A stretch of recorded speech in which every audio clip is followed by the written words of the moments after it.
God was with Joseph through all of his difficulties, and eventually God created an opportunity for Joseph to rise to a place of great influence and prestige. He was also able to help Egypt prepare for a great famine, saving the lives of many, including the lives of his own family, hundreds of miles away. Welcome to the program, everybody. I'm Reverend Sid, and today we'll be jumping into Genesis chapter 41, verses 1 through 36, Pharaoh's Dream. And if you ain't did it already, please go ahead and hit that subscribe button, like, share, and comment on any video on this channel. All right, let's go ahead and get into our reading of Genesis chapter 41, verses 1 through 36. 2 full years later, Pharaoh dreamed that he was standing on the bank of the Nile River.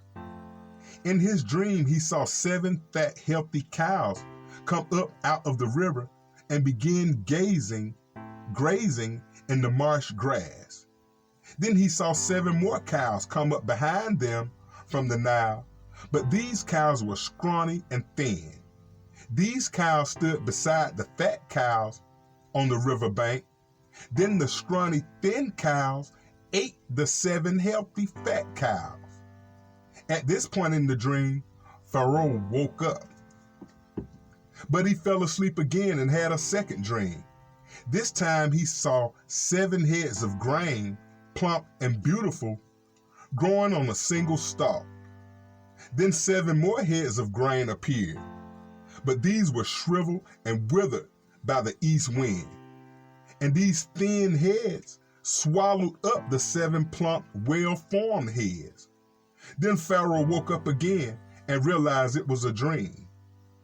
The next morning, Pharaoh was very disturbed by the dream, so he called for all the magicians and wise men of Egypt. When Pharaoh told them his dreams, none of them could tell him what they meant. Finally, the king's chief cupbearer spoke up. "Today I have been reminded of my failure," he told Pharaoh. "Some time ago, you were angry with the chief baker and me, and you imprisoned us in the palace of the captain of the guard. Well, one night, the chief baker and I each had a dream, and each dream had its own meaning. There was a young Hebrew man with us in the prison who was a slave of the captain of the guard. We told him of our dreams, and he told them what each of our dreams meant. And everything happened just like he had predicted. I was restored to my position as cupbearer, and the chief baker was executed on a pole and impaled. Pharaoh sent for Joseph at once, and he was quickly brought from the prison. After he shaved and changed his clothes, he went and stood before Pharaoh.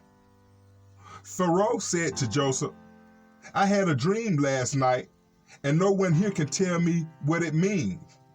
But I have heard that when you hear about a dream, you can interpret it." "It is beyond power to do this," Joseph replied, "but God can tell you what it means and set you at ease." So Pharaoh told Joseph his dream. "In my dream," he said, "I was standing on the bank of the Nile River, and I saw 7 fat, healthy cows come up out of the river and begin grazing in the marsh grass. But then I saw 7 sick-looking cows, scrawny and thin, come up after them. I'd never seen such sorry-looking animals in all of the land of Egypt. These thin, scrawny cows ate the 7 fat cows. But afterwards, you wouldn't have known it, for they were still thin and scrawny as before. Then I woke up. Then I fell asleep again and had another dream. This time I saw 7 heads of grain, full and beautiful, growing on a single stalk. Then 7 more heads of grain appeared, but these were blighted, shriveled, and withered by the east wind, and the shriveled heads swallowed the 7 healthy heads. I told these dreams to the magicians, but no one can tell me what they mean." Joseph responded, "Both of Pharaoh's dreams mean the same thing. God is telling Pharaoh in advance what he's about to do. The 7 healthy cows and the 7 healthy heads of grain both represent 7 years of prosperity. The 7 thin, scrawny cows that came up later and the 7 thin heads of grain withered by the east wind represent 7 years of the famine. This will happen just as I have described. For God has revealed to Pharaoh in advance what he is about to do. The next 7 years will be a period of great prosperity throughout the land of Egypt.